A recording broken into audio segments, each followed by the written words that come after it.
Necromunda has more playable gangs and factions than ever, spread across multiple books, campaign systems and updates. And in 2026, it's honestly harder than ever to know where to start. So in this video, I'm breaking down every single gang, how they actually play, how beginner friendly they are, how they scale in campaign systems, what the models are like to build and paint, and where you'll find all their rules. So if you're having difficulty trying to pick your gang of 2026, this is everything you need to know about the gangs of Necromunda. Alright, kicking things off with House Cawdor. The ragtag religious nutbags and unwashed rabble of the Underhive. Cawdor are extremely scary, unwavering in their faith to the Holy Emperor, and will burn just about anybody that questions his holy light.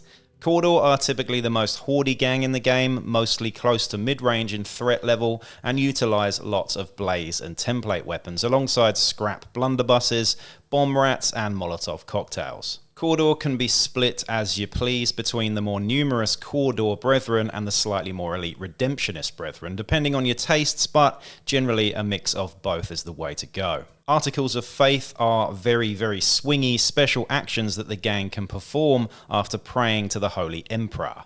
Using a dice pool to trigger certain boons, these can be incredible in the right hands and should never ever be taken lightly. Due to Cawdor's special rules, typically they will have more bodies than their opponent and nearly always outnumber them, which means that they generally have more activations, being able to outmaneuver and outposition and just swarm an opponent. Overall, I'd say Cawdor are okay for beginners, but the Articles of Faith can require some finesse and mixing paths can be absolutely OP.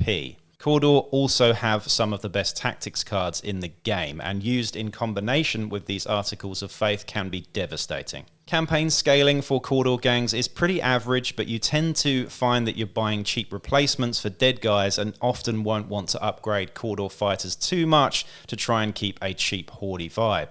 Cawdor can be very punishing for an opponent who can't counter the blaze trait, and overall, I'd say they're one of the most powerful gangs, certainly in the right hands. The miniature range for Cawdor is really nice, the core box giving you most things with the upgrade kit not necessary generally, unless you want long rifles, etc. One box of Cawdor and one box of Redemptionists is a solid starting point and gives you 16 fighters to choose from. Forge World has special characters, brutes, pets and stuff that is generally non-essential but a nice addition to your gangs. Although a somewhat fiddly kit, they do paint really well in a grimdark style and can be quite forgiving for newer painters despite all the detail. In terms of terrain dependency, Cawdor need cover to be able to close to mid to short range distance and set everything on fire. A sparse board and a lack of proper armour leaves them prone for snipers, and their unique vehicle is not quite good enough to tangle with the likes of other house gangs. In terms of book bloat, all the rules are in the House of Faith book, and this is the only essential piece that you'll need. However, Apocrypha Necromunda has a unique Path of the Prophet, and his rules can also be found in the Eranthian Succession Part 2.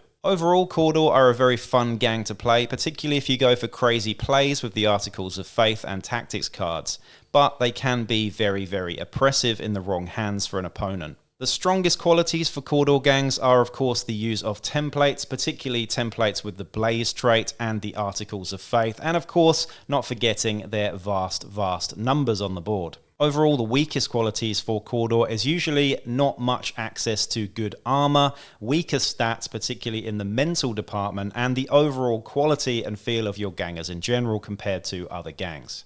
Moving on to House Delaque, the shady, sneaky boys of Necromunda. Adorned in trench coats, these pallid freaks shave their heads, replace their eyes with bionics to move about in the shadows, and coat themselves in mayonnaise to slip through pipes unnoticed. Delaque are a versatile gang that are good at range and up close and personal, relying on nasty web weapons, switching the lights off, and performing all sorts of annoying shenanigans and tactics that can catch the enemy off guard every single turn. They have the single best brute in the game and arguably one of the best champions in the game as well, and can utilise psychic powers in the form of Psychoterica. An average priced gang in terms of credits, with some expensive fighters offset against cheaper gangers and Jews with reduced prices on certain weapons too, making it easy to build most gangs with pretty much everything in them. Delaque are not a gang I would recommend for beginners generally, as their playstyle is very chess-like and tactical, and you really need to have some finesse and the use of tactics cards and unique plays and a rather complicated at times house mechanic in Psychoterica to use them properly. The The model range is one that divides opinions generally and can be a bit fiddly to put together with tiny parts, but overall the miniatures are nice to paint with big bold shapes in the form of cloaks and long coats.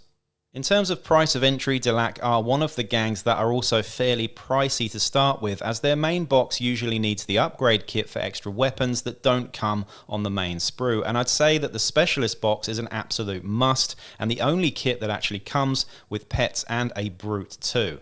Delaque have loads and loads of hangers-on and characters available from Forge World, and although these are non-essential, they can be nice additions to flesh out the gang with alternative looks and aesthetic. In terms of campaign scaling, Delaque are very solid. With a good house list and a few upgrades, they can get quite bloaty, and adding more psychic powers and skills to the mix just makes them get better and better. All the rules for House Delaque can be found in the Book of Shadow, but unfortunately, as of yet, there are no official dedicated vehicles for the Ash Wastes for House Delaque.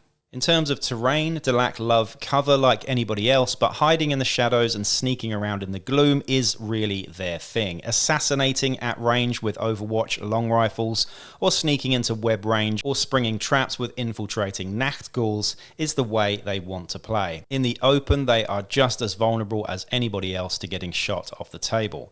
Overall, Delaque can be extremely rewarding to play for a tactical mastermind, but can absolutely crumble in the hands of a beginner. I'd say the strongest qualities for Delaque are surprise shenanigans and their overall adaptability to different gangs and styles of play. Delaque's weakest qualities generally is that they are quite hard to master, particularly the complexity around some of the Psychoterica. Moving on to House Escher, the raging Karens of Necromunda, who always ask to speak to the manager if their matcha latte is made with anything other than soy milk. The poster girls of the Underhive are a vicious bunch of all-female Amazonian punk warrioresses that thrive on speed, agility, and nasty chems and poisons. If you like to play somewhat of a glass cannon, hit-and-run style of play, then Escher are for you. I'd say Escher can be okay for beginners, but like Delaque require some level of finesse to play well overall, with Chem Alchemy adding a complex mechanic to the mix which, when fully understood, can be absolutely horrific for an opponent to try to counter. An Escher gang is mid-priced in terms of the credit cost of fighters usually being able to field an average-sized and effective gang at 1,000 credits, and scales pretty well in campaigns due to acquiring more chems and toxins to keep your fighters from dying and maintain momentum through a campaign. Escher have some excellent close combat threats in Death Maidens and Fear Cats, as well as an incredibly cheap arsenal of lasguns to keep the cost of basic gangers down. In terms of miniatures, again, the Escher do divide some opinions, with many loving the punk aesthetic, big hair and heels, but the kits can be insanely fiddly to put together due to tiny little parts, and can be difficult to paint with lots and lots of details and skin, etc. Escher are a gang that can take or leave the upgrade sprue generally, but should absolutely not skip on the Death Maidens and Wild Runners. Escher have a ton of extra miniatures available to them through resin kits, but again, these are generally non-essential. The Escher Cutter is an excellent unique ride in Ash Wastes games and is fast and devastating when used as a shock attack vehicle, so definitely pick those up if you're likely to play Ash Waste campaigns. In terms of scenery, like most gangs, Escher can be vulnerable out in the open, and due to their speed and agility, they don't actually mind height and elevation as much, as they are less likely to fall to their deaths generally. Good skill sets in agility and combat and finesse and powerful tactics cards can also really help Escher out in games, and overall, they're quite a fun gang to play if you really enjoy the type of hit and run playstyle that they utilize. Overall, the strongest qualities for House Escher is their Chem Alchemy, their awesome champion in the Death Maiden, and cheap lasguns. Escher's weakest qualities, I would say, is that they're fairly squishy, and also they tend to deal a lot less damage in terms of their weapons and war gear. Moving on to House Goliath, the muscle-bound poster boys of the Underhive, these brutish, lab-grown slabs of sheer meat and toughness are the size and strength of Astartes, but sadly lack the brains or lifespan to be used in any other way than disposable roadblock meat bags. House Goliath resemble 80s wrestlers combined with punk Mad Max vibes and brutal blunt trauma weapons. They are absolutely the toughest house gang by far, able to soak up far more damage than any other gang and play a slow, methodical, short to mid-range smash and dagger style of play using shotguns, axes and fists the size of hams. Goliath are a more forgiving gang for beginners due to their toughness and grit, and although slow, can be surprisingly good at shooting with some great access to high damage heavy weapons, special weapons and basic weapons, while also being very competent melee threats even at Juve level. Gene smithing is the unique house mechanic and is hands down the best one in the game, giving you the ability to gene craft each fighter and min-max the shit out of them to the point they become utterly impossible to play against. That said, it does also offer the opportunity for some really fun ideas in gang building, giving them all deliberate and thematic nerfs to make them proto-Goliaths or vat-grown mistakes. This mechanic is super customizable, and while it can be abused by those guys, don't be those guys, offers some fun and flexibility overall. Goliaths like terrain and cover like anybody else, but due to their toughness they tend to weather small arms fire very well and keep coming at you like the unstoppable force that they are. However, due to Goliaths being generally fairly expensive, it tends to mean that they have less bodies on the table and thus less activations, and their lack of speed can lead to them being outmaneuvered and also not great at achieving certain objectives and scenario tasks. In campaigns, Goliaths are great because being tougher they tend to generally survive more games, however on the flip side can be expensive to replace a dead champion or stimmer for sure. Adding more versatility to their ranged weapons through the trading post can be an excellent thing too. The rules for House Goliath can be found in the House of Chains book, and in terms of collecting a Goliath gang, a core box and upgrades is worth it for variation in weapon types, while the Stimmer and Forgeborn box is entirely optional depending on whether you want your champions to be ranged threats or melee masters. The Stimmer is pretty great though. Forge World again has absolutely tons of Goliath characters and extra models that can provide some variation to the models in your gang, and overall they are easier to paint than other gangs with big, bold shapes and overall size of a Space Marine, meaning oldies with bad eyes and shaky hands like me can go to town on them. The Goliath Mauler is their unique vehicle, and should you venture into the Ash Wastes is pretty good actually, and is also a very Mad Max looking model and a nice addition to their collection. Overall, Goliaths are a great entry point to Necromunda for a beginner, and usually one of the gangs I would recommend to start out with due to their somewhat forgiving nature. Out of the box, they can be a little dull and the lack of speed can be frustrating at times, but tweaking things with gene smithing adds a lot more fun to the mix if done in a flavoursome way, and the overall vibe of House Goliath absolutely personifies everything that is cool about Necromunda. The strongest qualities for House Goliath gangs is that they are tough and survivable, and gene smithing is just flipping awesome. Their weakest overall quality though is that they are very slow, and sometimes it can be frustrating getting to objectives.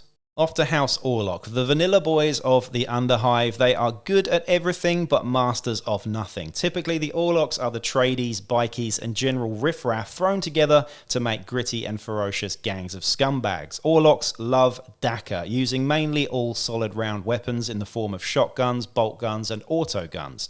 They are the mid-range gang that puts out an awful lot of hurt while being rock steady and hard to break down and submit due to their great skills, unique nicknames and high cool stats, as well as a leader with 3 wounds and a great all-round champion in the form of the indomitable Arms Master. Gritty and determined, the Orlocks are also a great starting point for beginners and can be surprisingly fun to play if you lean into their jump pack maniacs, the Wreckers, adding speed and shock assault to the mix. Their unique mechanic is very simple and basically gives you the effect of more skills through funny nicknames, and while some of these are great, it does feel a little too basic at times. Orlock playstyle is generally tough and unapologetic mid-range Delaque, survivability and all-round tenacity and staying power. Like other gangs, they utilise terrain in the same way and usually need a turn or two to close the distance to that sweet spot at mid-range to unleash hell and fury. The miniatures are nice and simple, albeit a little strangely proportioned and somewhat dumpy, but the 2 core kits of the gang and the Wreckers and Arms Masters are pretty essential. The upgrade kit is not necessary but adds some decent customization,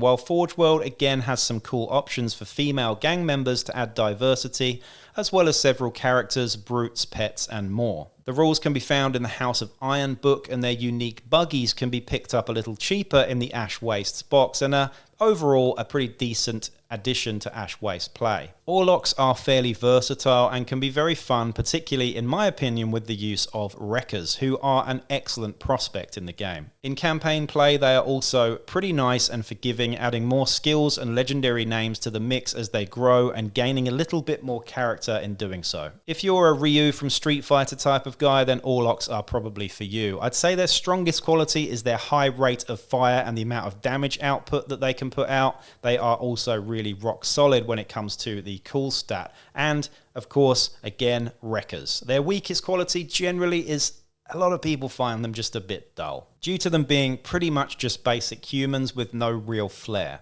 House Van Saar, the irradiated, emaciated Dutch tech dweebs of the Underhive. Apparently they have an STC, but shh, don't tell anyone in case the Inquisition finds out and nukes them all from orbit. The Van Saar are almost the polar opposite of House Orlock in terms of war gear and weaponry, using solely energy and laser weapons. They are also the most shooty gang in the Underhive with the highest overall ballistic skill. House Van Saar are seriously into gadgets and tech, and in terms of playstyle are more of an elite gang of shooty boys and girls that can be devastating if they manage to keep an enemy at arm's length. As slow as Goliaths and equipped with good armor, the Van Saar are very much geared towards an elite gunline unit that huddle together and try to shoot enemies off the table. They are quite an expensive gang in terms of credits, and generally a tooled up Van Saar gang is going to be quite small compared to other house gangs. In terms of models, they have a paramilitary feel and look to them, and kind of a cross between Fremen from Dune and Eldari from 40k. Personally, I found them a little bit fiddly to put together and difficult to paint in the heavy metal style, particularly if you like to edge highlight with lots of small armor plates and detail, etc. The core gang box is great and has most of the things you will need in it, but should you wish to upgrade, the weapon sprue is a solid addition, as is their flying nerds on surfboards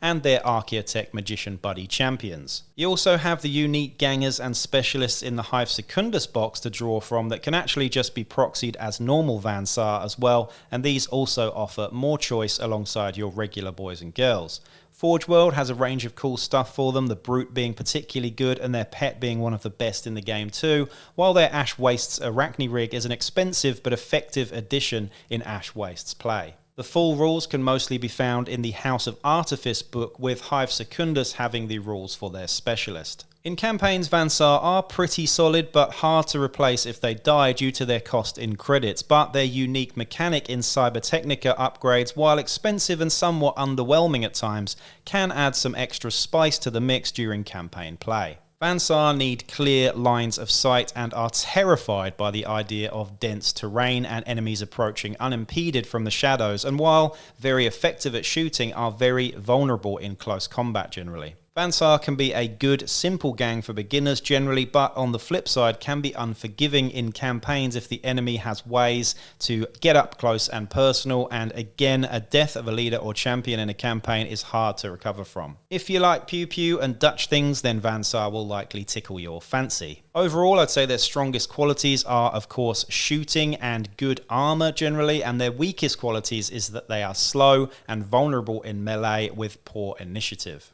Moving on to the Palanite Enforcers, the cops of the Underhive. These are your general beat bobbies, not to be confused with the super elite Adeptus Arbites, who aren't generally concerned with the small folk. These guys are the ones that got bullied at school and now want to take out their childhood trauma on the peasants of the Underhive. Palanite Enforcers are a gang that has pretty average stats across the board, but offsets this with access to excellent weapons, unique skills, and lots of options. The captain is a solid all-rounder, and the general cops can either be built as Palanites, typically geared towards shooting, or subjugators, their riot squad counterparts, typically armed with shields and more emphasis on crowd control. Enforcers are usually heavily armoured and fairly elite in terms of cost in credits too, with a lower body count, while additions like the excellent Brute and Sanctioned Psychers in the Haunt, with Cyber Mastiffs and Magnicals through the gang, lead to some interesting and unique ways to play. Overall, Enforcers are quite a good gang for beginners, I'd say, with a nice strong overall feel and quite a bit of flexibility while not particularly standing out in one particular area.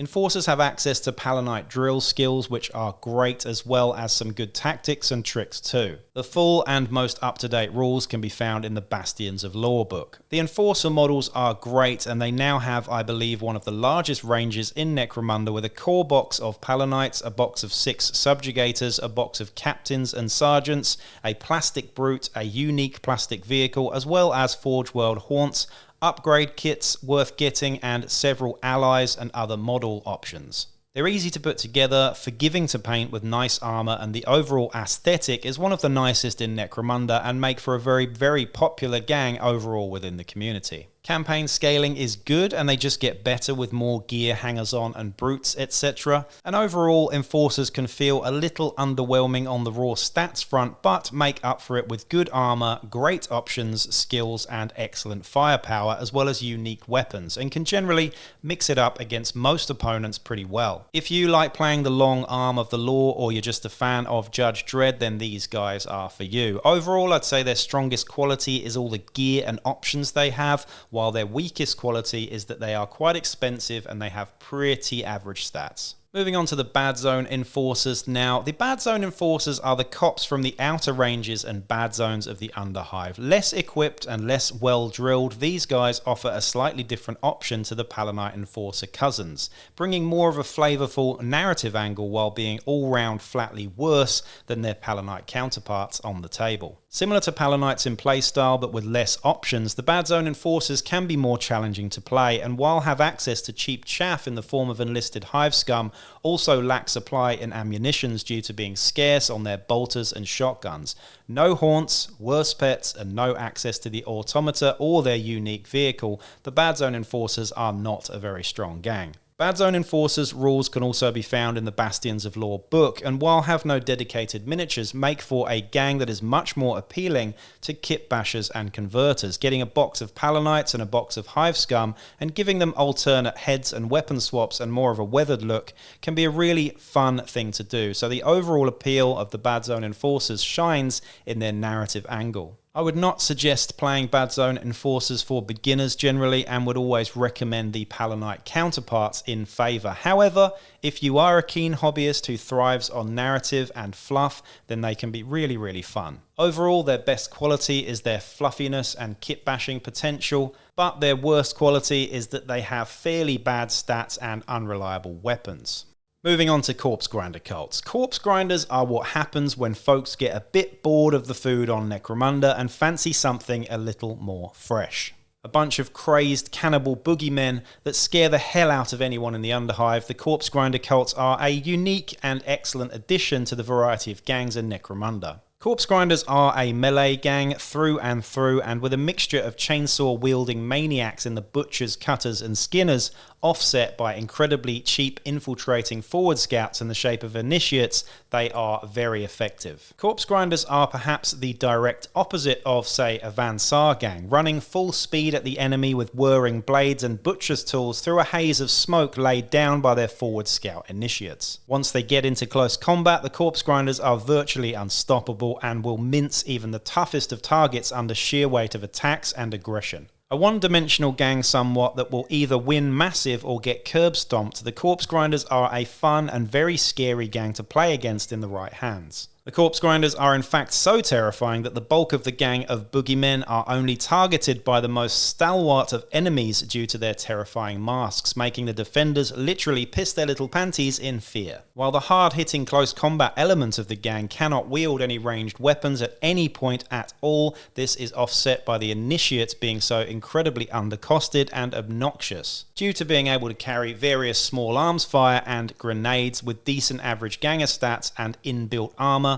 and of course the infiltrate skill is the cherry on top. Corpse Grinders are a gang that if played without self-awareness will earn you no friends at all, but in saying that, thankfully due to the other gangs going up in power levels, they aren't quite as obnoxious as they used to be. The rules can be found in the old Book of Ruin if you can find it, with some small extras in Apocrypha Necromunda. The models are an easy starter set with a very creepy vibe, the core box including all you'll ever really need to begin with, and the upgrade kit being non-essential. There are no other additions as yet and no vehicle or extras to fill out the gang. I would say the models were an absolute joy to paint, and the big bold shapes of the corpse grinders can be augmented with lots of blood, gore and damage to make them look almost too terrifying to physically pick up off the table. The corpse grinders have a great skill set in the shape of savagery too, and play a hyper aggressive game of chop chop that I think anyone being true to themselves probably enjoys, even if they don't like to admit it. In terms of campaigns, they are quite limited, and although the initiates can become even more obnoxious with new gear and skills, the style of the gang and its fundamentals never really changes. If you're a patron of the Blood God or play Khorne or World Eaters in any other system, then this is the gang for you. Overall, of course, their best quality is that they are melee powerhouses with infiltrating douchebags. Their weakest quality, however, is that they are a bit linear and one-dimensional, and they are also quite dislikable for most opponents. Moving on to Chaos Helot Cults. The Chaos Helots are your typical Chaos Uprising, a bunch of chanting, chaffy cultists led by a charismatic demagogue cult leader, their deacons, and often a witch too. Helot cults are one of the older gangs and suffer from the same problems as some of the older gangs like Slave Ogryns and Genestealer Cult in the lack of upgrades and options. That said, they are quite a simple and fun thematic gang to play generally, and offer a nice addition to the game that at some point hopefully becomes more fleshed out along with the others. One of the more hoardy gangs generally, Helots are cheap, have fairly simple access to weaponry and equipment, they have good skill access and are all-rounders in terms of shooting and melee, not shining in either, particularly due to lack of options. The immunity to the insanity trait is a key feature on some of the gang members, and the Cult Witch is a nice flavourful addition to the gang that, if arbitrated well, should get access to more psychic powers than the original rules as written choices. The full rules for the gang can also be found in the Book of Ruin, along with the other baddies of the setting. The miniatures aren't available as a Necromunda dedicated box, but with the fairly recent addition of cultists in 40k, there are thankfully some fantastic options, like the Blackstone Fortress cultists, 40k cultist boxes, and mutants and spawn to add to the mix, along with easy kit bashes of things like jackals and even Age of Sigmar and Warcry miniatures. There are lots and lots to choose from. The Helot Cult have access to the dark powers of the four gods and have a unique post-battle action where they can seek the favour of one of these four deities and gain the boons from each to varying effect.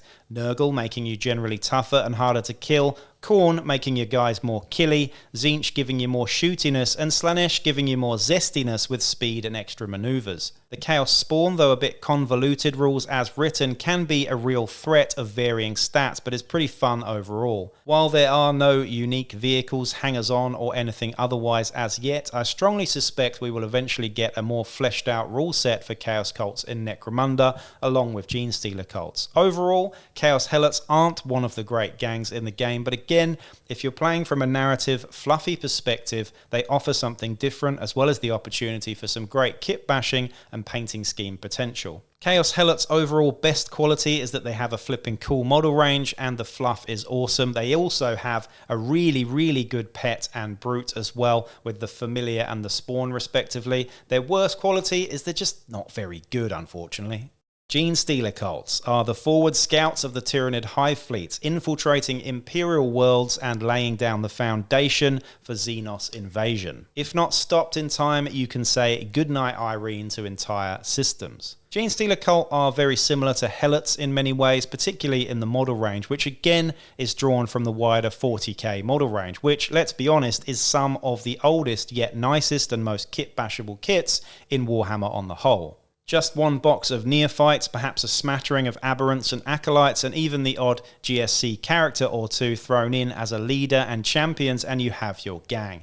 Overall, Genestealer Cult's rules as written are very outdated, but definitely less limited than Helot's overall. Two leader options, an all-rounder and a psyker, is great to have the choice from, but they are let down incredibly by weak acolytes with only one wound as your champion. This, however, again is offset by the addition of powerful and tough aberrants, amazing pets in the familiar, also available to Helot Cults, great skill access in ferocity and cunning, as well as some really nice weapons and built-in hazard suits. Genestealer Cults are quite slow with only 4 movement across the board, which is a bit odd to be honest, but they are nice and flavoursome otherwise, and again provide some great modelling opportunities, particularly if you're making the transition from 40k to Necromunda and already have a GSC army. It's worth mentioning that all the GSC vehicles actually exist in Necromunda rules as well, so things like the Wolf Quad, Dirt Bikes and Rock Grinder can not only be used for Genestealer Cult but also for every other gang pretty much too, and are still some of the nicest miniatures to add to any collection. If you like having an extra limb that ends in a claw or something, or perhaps a stray tentacle, or you are like the artist formerly known as Prince and just love the colour purple, then Genestealer Cult are for you. Similar to Chaos Helots, I strongly suspect we are due for a refresh on both of these gangs at some point, as well as some of the others mentioned here. The strongest quality overall is their aberrants, familiars, and of course extra arms. Their worst quality is that they are slow and they have terrible champions.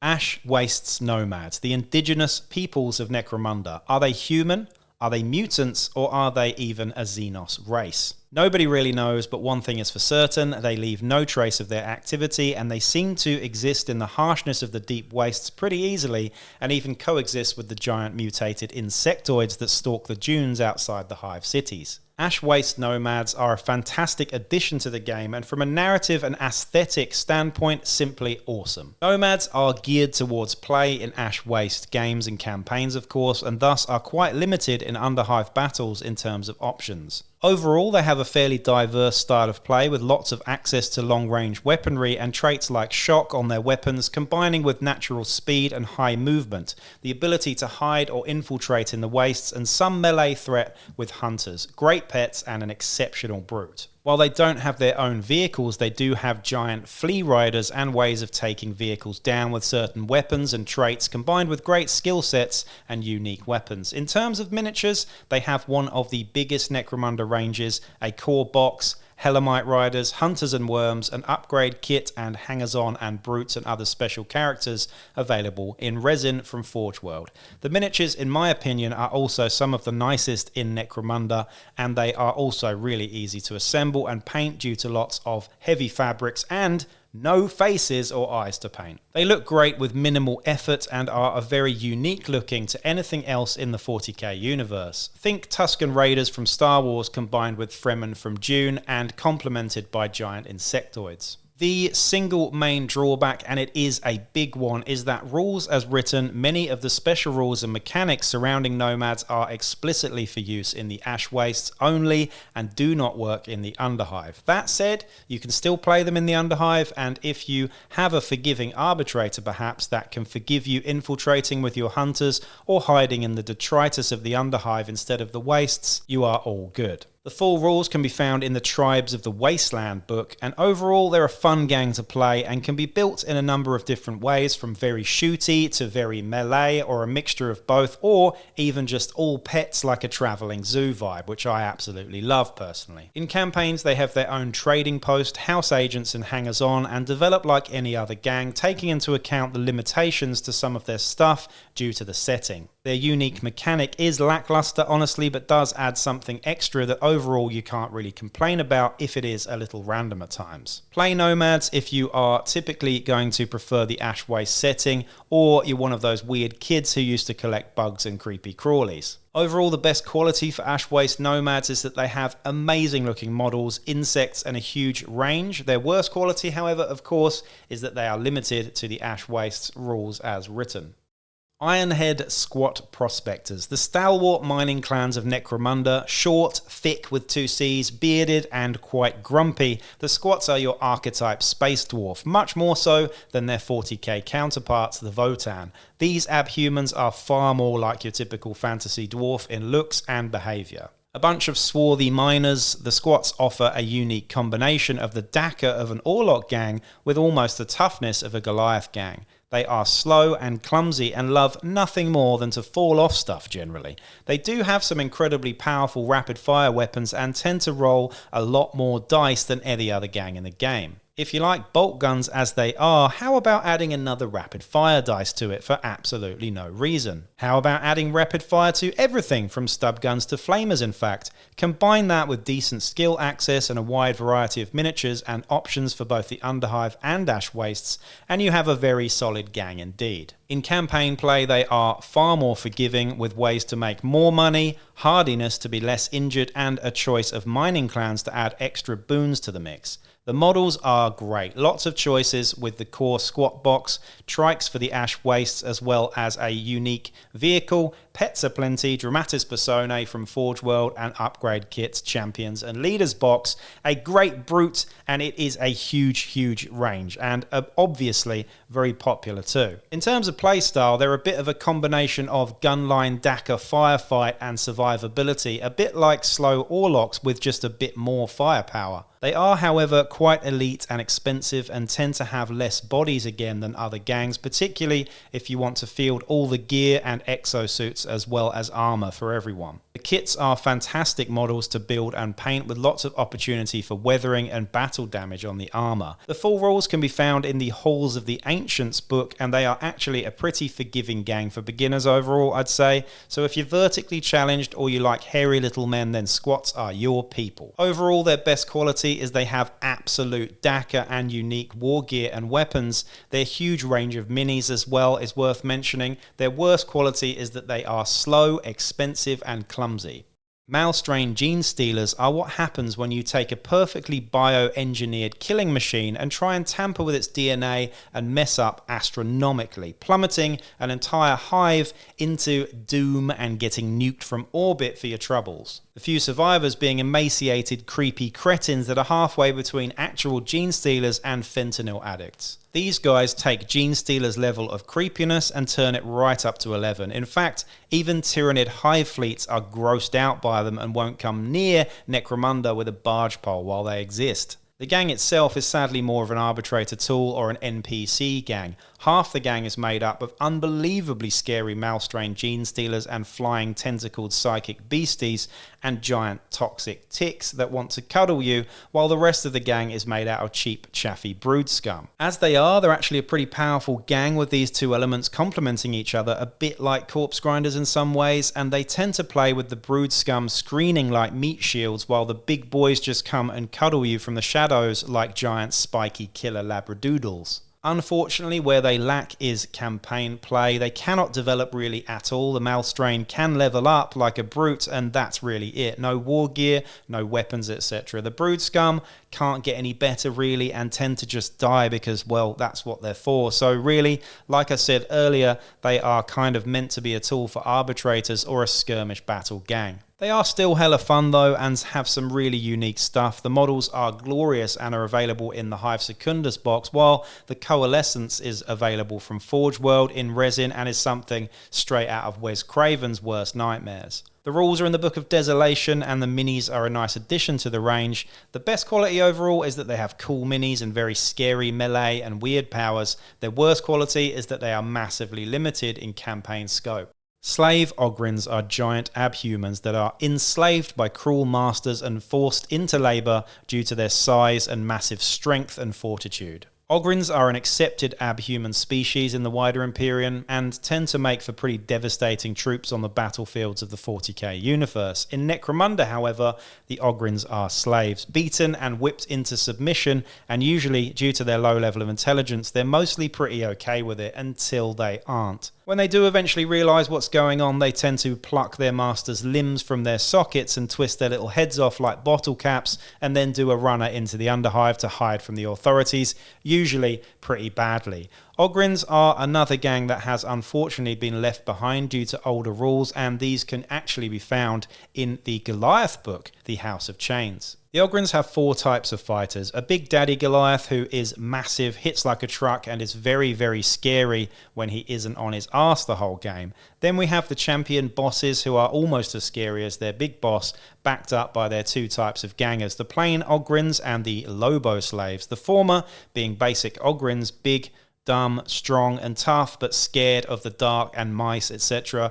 But the Lobo slave is a lobotomized Ogryn that is completely immune to any mental state other than just smashing things and are thus utterly unwavering and unpinnable. Ogryns are an interesting gang, elite and expensive due to numbers and cost, very hard to put down due to high toughness and wounds, hitting like rock grinders in melee if they do eventually get there, and able to throw grenades at super long distances, albeit entirely inaccurately. The big guys are lovable, if a little pathetic at times. With a distinct lack of any decent or reliable ranged weapons except for the grenades, Ogryns rely on getting into melee and either pasting fools or at least hugging them until they do turn them into jelly. The other major downside is that the Lobo Slave is the only fighter in the gang that doesn't tend to spend the whole game pinned from cheap lasgun fire, and as a result, new players will generally find Ogryns incredibly frustrating to play at times, and certainly in some scenarios trying to get objectives and actually do stuff. They also have very low willpower and intelligence stats, so can be very vulnerable to both psychic attack and poop their pants around corpse grinders, and they can't even open doors or access any terminals by any conventional means either. The models used to be available as a gang of 6, which was great until James Workshop decided to ruin that and only sell them in a box of 2, meaning that you now need 3 or 4 boxes to actually play them in a campaign, and you're forced to kit bash them if you want to give them any variety really, though you could draw from 40k Ogryns and Age of Sigmar to an extent if you really wanted to. The grenade spam Ogryn lists seem to be the only effective way of playing them most of the time, giving all types of grenades to your regular Ogryns and hoping that they either hit or scatter onto their targets if the blasts are big enough, while the Lobo Slaves march forward in slow plodding threat. With so many hard counters available to most gangs, the Ogryns have fallen behind somewhat and still remain a well-loved addition to the game that is absolutely due for a refresh at some point. So if you sympathise with Lenny from Of Mice and Men, or you just like to plod around and occasionally turn things into mush, then Ogryns are for you. Overall, their best quality is that they are tough and ultra durable. Their worst quality is that they're fairly slow, they have no real range, and they're prone to pinning and lack of real development, certainly on the Lobo Slaves.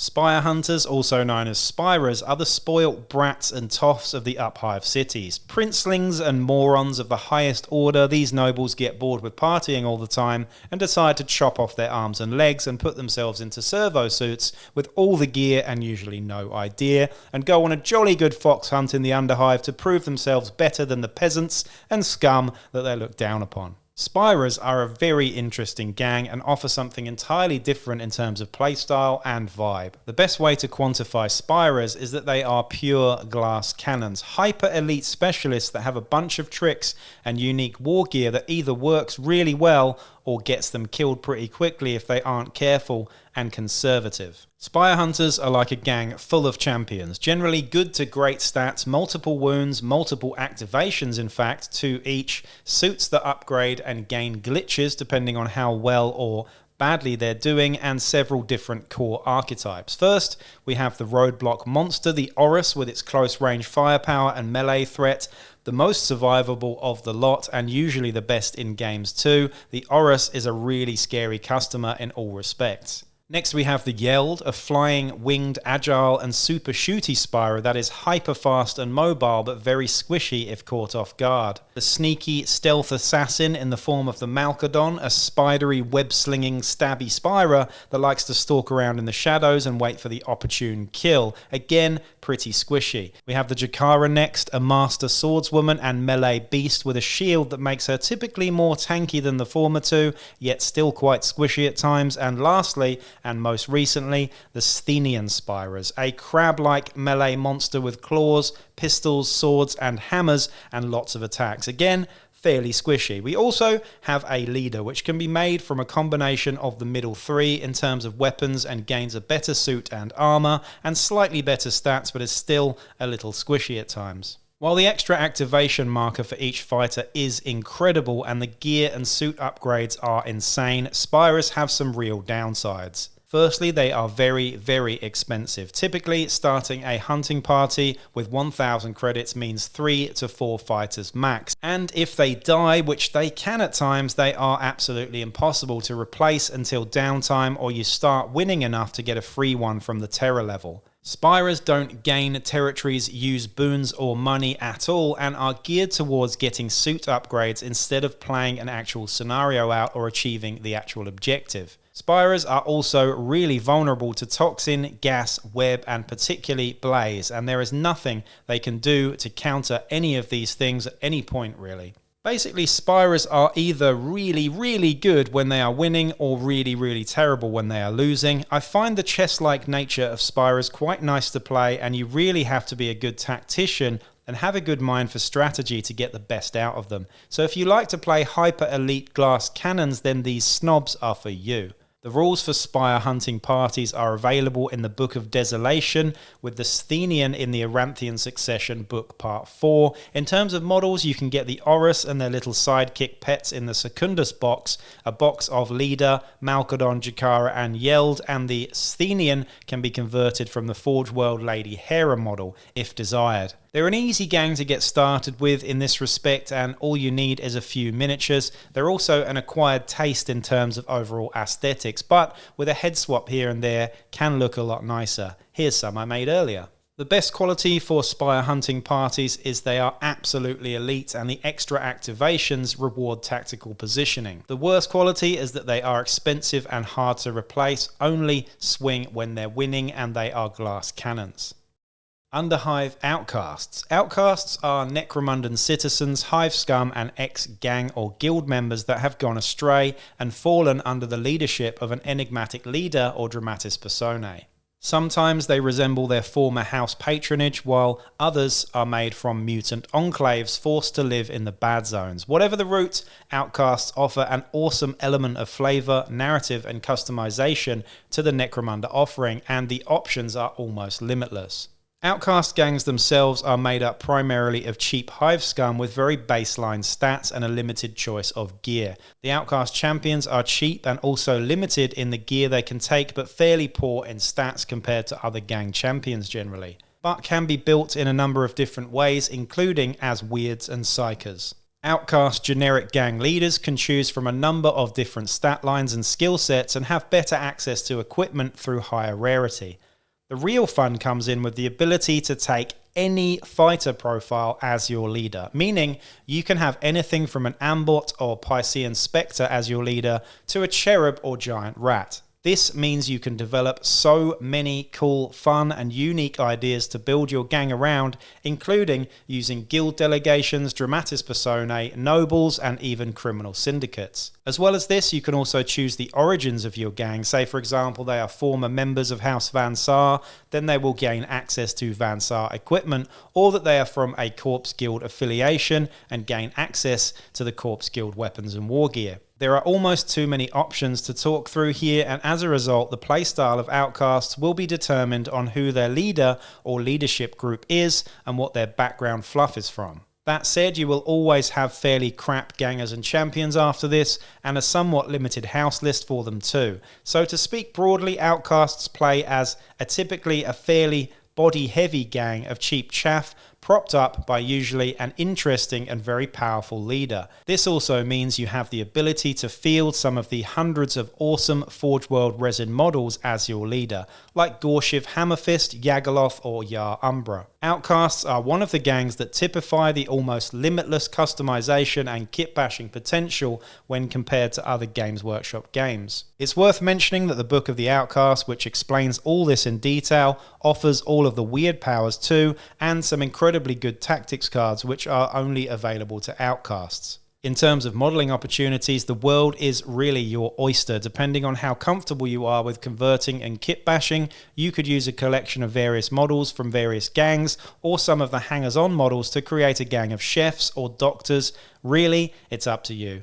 Outcasts are what you make of them, with some limits in the shape of the rest of the gang, and can be either as simple or as complex as you like really. The strongest qualities are the hobby potential and incredible leadership. The weakest qualities for Outcasts is that they have poor champions and gangers, and overall their war gear is not great. Venators. Venators are the bounty hunters and hired killers of the Underhive, a collection of highly trained and organised experts in the field of hunting down and bringing in the outlaws of Necromunda. Venators are made up of humans, abhumans, and sometimes even Xenos species drawn together for the kill, and similar to Outcasts, the options are truly staggering, if not even more. The Venator leader is drawn from 8 different profiles and has access to high rarity weapons and war gear from the trading post from the off. The champion also is drawn from 8 different profiles, just like the leader, and the war gear availability goes down slightly with the pecking order, though it's fair to say that Venators can have all the gear they want pretty much. Of these available profiles, we can have Ogryns, Squats, Ratlings, and Beastmen too. Similar to Outcasts, the humanish Venators can have a house patronage to one of the 6 houses and gain war gear from that respective house list, along with Squats choosing to gain their mining gear, etc. too. The playstyle for Venators can be as varied as you like really, but in comparison to say Outcasts, Venators have better gear and cost a lot more in credits, which means fewer bodies generally. The miniatures, again, are entirely up to you. You could take any of the kill teams and make a Venator gang out of them pretty much, have a whole gang of Kroot or Beastmen, Squats and Ogryns who can actually step out of their usual house lists. Ogryn with a multi-melter? No problem. Squat with toxin weapons? Sure, you get the picture. Venators are the pinnacle of kit bashing and converting, and if you're a hobbyist at heart, they will speak to you every time. The full rules for Venators can actually be found for free in an Apocrypha Necromunda article titled Bone Dry and Broke. This can be downloaded from the Warhammer community website. Venators are probably not the best starting point for a beginner despite being pretty great in campaign progression, but like Outcasts, they have no dedicated brutes, vehicles or hangers-on either. Overall, Venators will always be my favourite gang to play around with building thematic lists to, and from a hobbying perspective, they are just flipping awesome. The strongest qualities? Pretty much everything, honestly. The weakest qualities is they are expensive and fairly elite.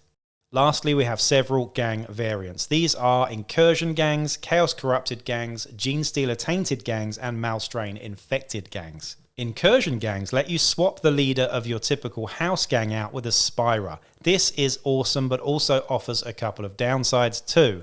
Chaos Corrupted gangs are what you would imagine a gang that gains the favour of one of the Chaos Gods and boons and drawbacks associated with them, plus the ability to mutate, gain spawn, and always be outlaw, of course. Next, we have Genestealer Cult Tainted gangs that offer psychic powers, an aberrant and neophyte Juves with a third arm, and lastly we have Malstrain Corrupted gangs, which gain access to the Genestealers and Coalescences as brutes, Tyromite pets, and other associated Malstrain stuff. Ultimately, these all vary depending on the combination, but some can be abused and lead to obnoxious gang lists. The real draw is further customization in kit bashing potential and modelling. A Goliath gang of half-aberrant-looking Genestealer abomination, perhaps? A Escher gang devoted to the pleasure god tickle your fancy? A Delaque gang led by a sneaky Malcadon Spyre, paired with a Nactgul sidekick, or even a Malstrain Corrupted Cawdor gang? The choices are yours, and the possibilities with Necromunda are endless. All in all, if you're new to Necromunda, choosing the right gang can be a difficult decision, but ultimately, go with what resonates most with you and make sure it's fun and enjoyable for both you and your opponents to make for the best possible time. Don't be daunted by the amount of choice, because that's what sets Necromunda apart from every other Warhammer game system. The storytelling, the narrative, and the setting. So that's every gang in Necromunda broken down for 2026. So if you're choosing a gang to play in a campaign or skirmish in 2026, let me know which way you're leaning in the comments. And if you're still unsure, tell me how you'd like to play the game and I'll recommend one for you. And if you want a deeper dive into Necromunda in 2026, just check out my back catalogue, playlists, and gang guides. Thanks for watching.